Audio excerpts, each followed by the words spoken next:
Kakadosh, Boker Or, Bekiim Halacha 5, Siman 36, Lamed Vav, day 58, page 150. Okay, page 150, day 58. This is going to be Halacha Yod. We're talking about the Shem Kiddusha, right? And we're talking about the Tagim still. Remember, the Tagim are the crowns, which are on top of the letters. So it says like this, Licha Techila Tzarich Shichtavu Atakin Lishma, Leshem Kiddushat Tefilin. Yeah, he comes and he says like this. He says, "Lecha techila." You have to write the tagin that has to be lishma. Mazel lishma. Hashem kedushat tefilin. Mikom makom. Nevertheless, b'diavad, it's not going to be me'akev, right? Kevan shekaim alan kasovim shem tagim akvim b'diavad. Because if b'diavad you don't have to do tagim at all, so for b'diavad, if you do not do it lishma, it's going to be okay. Kamvar le'eb b'siman lam-bet alecha tzadik dalet. Next, halacha yud aleph. Tzurat atagin beotiot sha'nez gats. Remember, sha'nez gats are the letters that you have to do for three crowns, against, right? Against the three malachim. What are they called? Satan, Az, Gats. You understand? There's three tagim that you put on those letters. Shatnez Gats. That means every sheen has three crowns, like three little poles with a little tiny crown. So why three? Because of those three angels. So and it's on all the letters of Shin, Ain, Tet, Nun, Zain, Gimel, Sadi. Okay? So can I get the three avot, no? Okay, whatever. There's a lot of other connected, but here we're talking about these three. To protect us from the three ministering angels, the bad ones. So he says like this, Surat Tagim Botiyot Shanez Gats, Shiyaseh Shlosha Tagim Ktanim, Zikufim V'Yesharim, straight and Yashar. Al Elu HaOtiyot on these. V'lo yeh echad notel yamin. It shouldn't be that one is turning to the right, one turning to the left. Everything straight. V'yaseh Atag HaEmtzai Gadol Mishnah Tagim Shevitzidot. So the middle one is going to be taller than the other two. So does he need a different pen? No. You could use the same pen, but many times they use a different pen. Ve'gova tag lechatchila ke'ovi kulmus. So it has to be like the thickness of a kulmus. That is the thickness of the kulmus. That's going to be the height. ובאותשי נושא התיוג של שלושת הזיונים על הראש השמאלי של האות, וכן באותיות עין תת צדי על ראש השמאלי. Meaning like this. The ain has two heads. The shin has three heads. Right? The tet has two heads. On which head do you do it on? So you always do it on the left one. The last one? The last one. The left. Wow. Left. Right? It says over here, tagim, that interfere with the letters written above them. Oh, this is a very interesting halacha. So he says like this. First of all, what happens if you're going to have more than three tagim?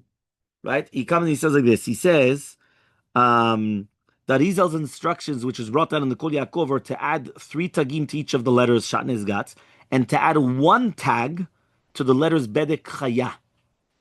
Right? That's another one. I thought it was going to mention it on the top. It didn't. It's only here on the bottom. What does that mean? I don't know if you realize there's other letters in the Sefer Torah that also have tagim. Eze otiyot, Bedek Chaya. Bet Daled Kuf Chaya. Right? Chet Yod Hey. So each one of them only have one. The Bedek Chaya has one. The other one is either one or three. The Shanez Gats has three. Now, what happens though? I'm going to do it in a shin. But if I do the tagim on the top part, it's going to interfere with the letter above. So what am I supposed to do? So it says here, there's no minimum length for the kosher tagim. The Mishnah Tosafot wrote that if a scribe notices that by adding regular size tagim, the letter is going to encroach upon the space of a resh, dalet, or chaf sofit, written in the line above, so you should make sure that the tagim are going to be very short. Because otherwise, it's possible that the tagim might change the letter above it. Yeah, but look, I've got a resh. All of a sudden, if I've got a tag going up, so that's why a person has to be very, very careful that it's going to be very small tagim, right? If it's going to encroach upon another letter. Oh, that's what he just says. Mishabra brings down. It's always on the left part. He doesn't actually say why, but it's on the left part. Okay. Now he comes and he says as follows: Tzurat kol tag. What is a tag? Just a straight line. So he says Tzurat kol ken tmunat zayin. It's like a little zayin. Achyuk tanim v'dakim meod. It has to be very, very thin. Right? כדי שלא תקל צורת האות על ידי זה. והנקודה שעושה על התג של ידה הוא כמין זין. תהיה מחוברת לקו התג, ולא תהיה כיוון סוגר. So it shouldn't be like a סגול. It should be like ממש like a זין. right? פורחת באוויר. ובדיעבד, אפילו אם עשה את התגים כשלוש מקלות דקים בלא ראש, and then בדיעבד, even if you did it just 3 point, like 3 lines, it's still kosher. But לכתחילה make the little crown. Meaning that, like you have the 3 poles. But it's not just enough poles. That's בדיעבד. The poles with a little tiny... that looks like a zayin, basically. But right? Zayin is Where? See, it's Yeah, it's a little round. Yeah, fine. התגין ידבק לאות באמצעיתו ולא בסופו.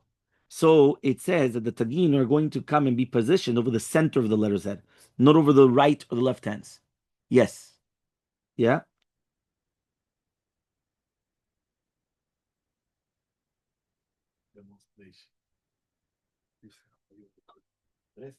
Okay, fine. Next, י"ד. נהגו הסופרים לדייק גם האותיות בדק חיה ונמצאו שנותרו אותיות מלאכת סופר בלא תיוג כלל. So again, one more time. Which letters do not have a tag at all? So I was thinking, because you said so many letters who have tagging. there's a lot. So, some Melechet sofer, the work of a scribe. So melechet sofer does nothing. There's nothing on a mem, nothing on a lamed, nothing on an aleph, nothing on a chaf, nothing on a tav. Then you don't have nothing on sofer. Samech vav pei resh. Nothing. Yeah, sofer. Yeah, melechet sofer. So he says melechet sofer does not have any tagim. Bedek chaya has one tag. Shanez gatz 3 tagim. I just gave you the way to remember. Shanez gatz is easy to remember, but as I told you, it's Satan gatz gaz. Sorry, gatz. Az gatz. Yeah, fine. B'diavad. She'en tagim al otiyot bedek chaya en lifsol sefer Torah. What happens if you didn't put any tagim on the bedek chaya? It's going to be okay, but that's only a mitzvah. It's not even a minhag. It's just a mitzvah min muchad. It's not me'akev. And therefore, you could take out the sefer Torah even lechatechila, even though in the Bet Knesset, right, the sefer Torah and tuigin karoi. Again, it's better just to put it, right? But again, you don't. It's not mamash necessary. The last halacha, okay. He says over here, באותיות בדק חיה עושה tag אחד בלבד. כי התג בשמאל האות קצת לפני סוף הגג. It always has to be on the left side, but towards the end, but before the end.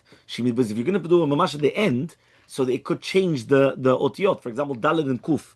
If it's going to be very big, it could look like a lamed. Imagine when you have a dalet. If you put the tag on the end of the dalet, it looks like a lamed. Because what's a lamed? A dalet, and then a stick on the top. So if you put that tag on the left side, mamash on the left, it looks like a lamed. So therefore it has to be in the middle of the dalet, towards this left side, meaning the left half side, but it's more, it's not on the end. It's... עוד פעם?